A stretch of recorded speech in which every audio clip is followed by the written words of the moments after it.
Présenté par l'honorable député Abdoulaye Wilane, le rapport pays Sénégal a été salué et bien adopté par les parlementaires de la CEDEAO. Cité parmi les meilleurs élèves de la communauté, le Sénégal est donné en exemple sur plusieurs points. Je continue de croire en ce pays qui est stable, qui n'a jamais connu de coup d'État et qui a des hommes remuants, mais qui croient au droit.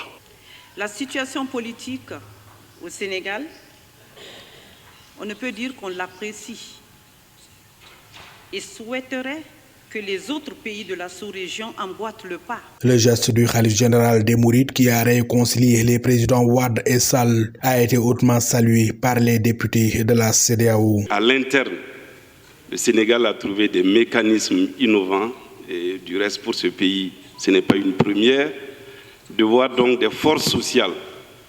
Ici, le guide spirituel donc des Mourides prendre le devant.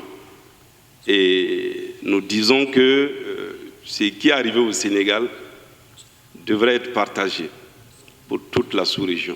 Le Ghana a été aussi félicité pour son exemple de démocratie et le respect des textes et conventions de la CEDEAO. Concernant le Mali, les députés de la 4e législature du Parlement de la CEDEAO sollicitent une sortie de crise et la stabilité dans ce pays. Depuis 2012, ce Parlement appuie, forme des recommandations, des résolutions à l'endroit du Mali pour une sortie de crise. Mais malheureusement, la situation s'est aggravée ces derniers temps. Je souhaite que nos collègues du Mali nous disent clairement quel est le problème qui se pose. On a découvert aujourd'hui tous ceux qui sont derrière le financement de cette affaire-là.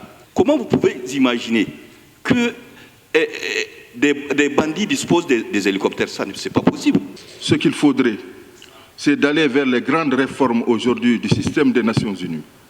C'est cela la route et la vérité. Au cours de cette séance de présentation de rapport pays, les députés de la CEDEAO ont à l'unanimité adressé de vives félicitations, de remerciements et d'encouragement à l'endroit du président du Parlement, son Excellence Moustapha Cissé Lo, pour le travail abattu à la tête de l'institution sous-régionale et dont le mandat arrive à terme au mois de février 2020.